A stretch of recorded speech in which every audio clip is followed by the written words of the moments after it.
Prázdna je každá márnomyselnosť nacionálna, ktorá nejaký hlbší základ nemá v sebe. O ľudstvo ide koniec koncov, ktorého členmi sme my spolu so všetkými ostatnými národmi.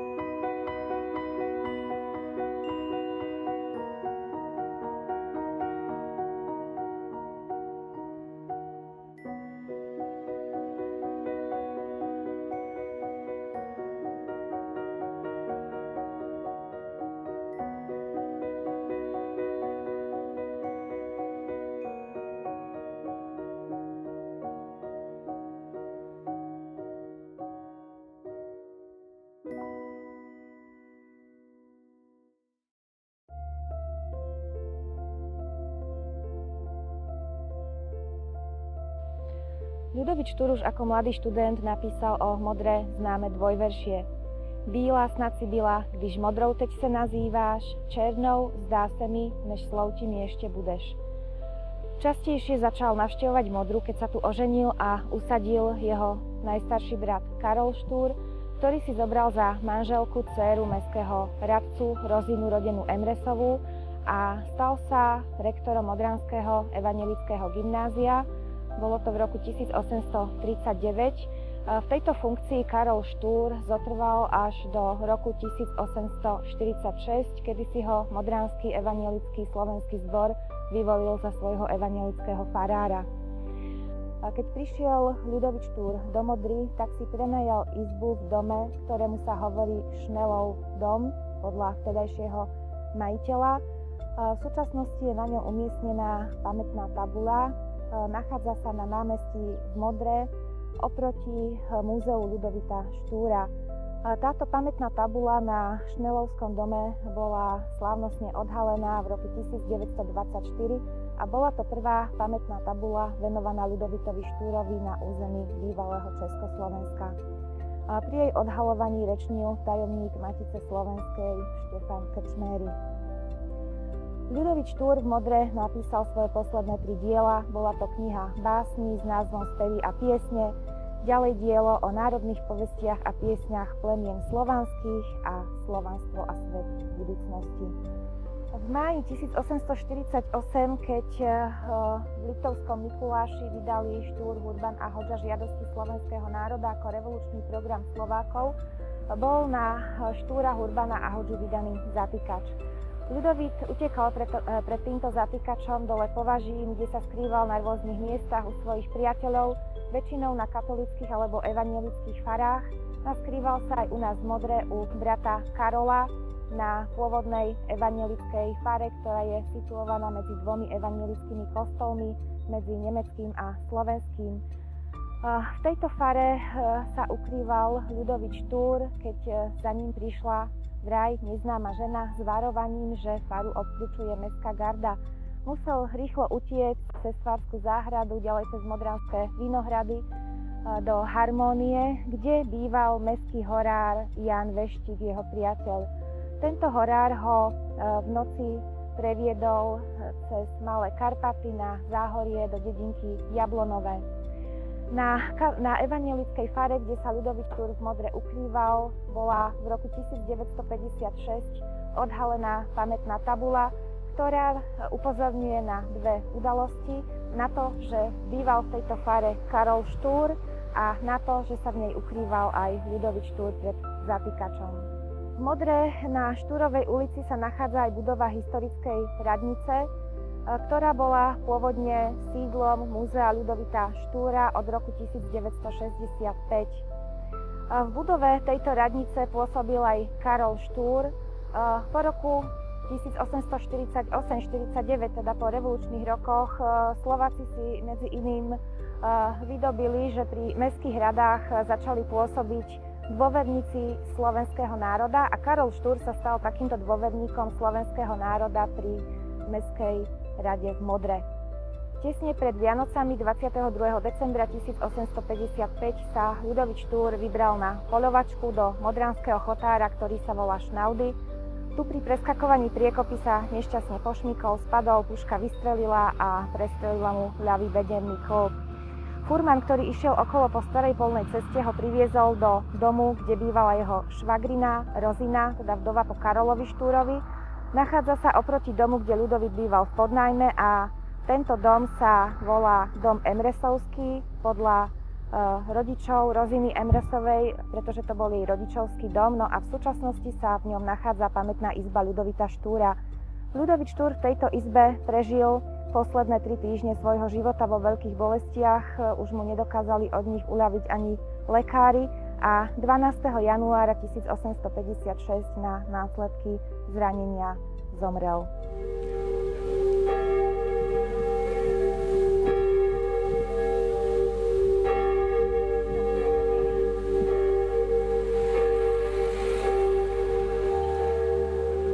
Teraz sa nachádzame na spomínanom mieste zranenia Ľudovíta Štúra v chotári Šnaudy. Nachádza sa tu pôvodný pamätník z roku 1956, tá veľká skala z Modranských hôr, a nový biely mramorový pamätník z roku 1986, kde je aj ten známy citát Ľudovíta Štúra: Bílá snad si byla, když modrou teď se nazýváš, černou zdá se mi, než sloučený ešte budeš.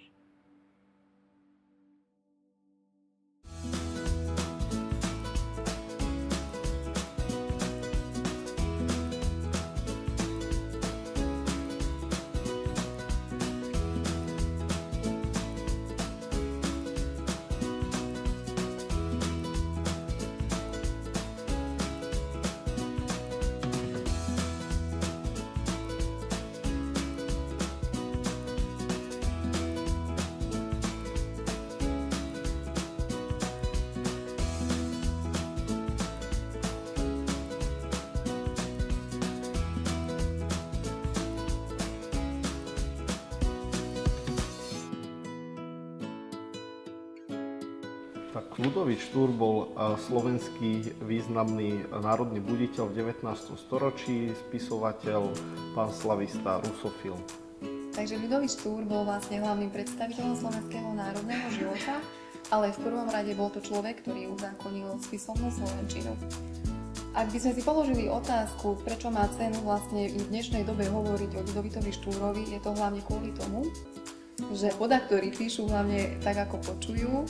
A v druhom rade je to hlavne kvôli tomu, že to bola naozaj veľká osobnosť a o takýchto osobnostiach je veľmi dôležité v dnešnej dobe hovoriť. I z hľadiska toho, že by sme mali na nich spomínať, ale aj z toho hľadiska, že sú to osoby hodné oslavy. Jeho miesto v dejinách slovenského národa je nezastupiteľné, keďže pomohol pri budovaní moderného slovenského národa v počiatkoch a v strede 19. storočia. V dnešnej dobe je o ňom potrebné hovoriť viac ako kedykoľvek predtým, keď sa moderné národy Európy vracajú ku svojim koreňom a národným podstatám.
Adelka?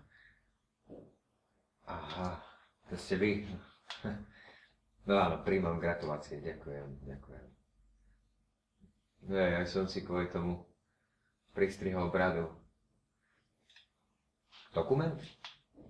Áno, videl som. No viete čo, páčil sa mi. Ale mám na vás jednu prosbu. Mohli by ste ten dokument popraviť, alebo ako to vy mladí hovoríte, navesiť na Facebook alebo na inú sociálnu sieť a nechať zdieľať čo najviac ľuďom, aby na mňa nezabudli aspoň ďalších 200 rokov. Výborne. Dobre, tak sa vidíme na oslave. Ďakujem, dovidenia.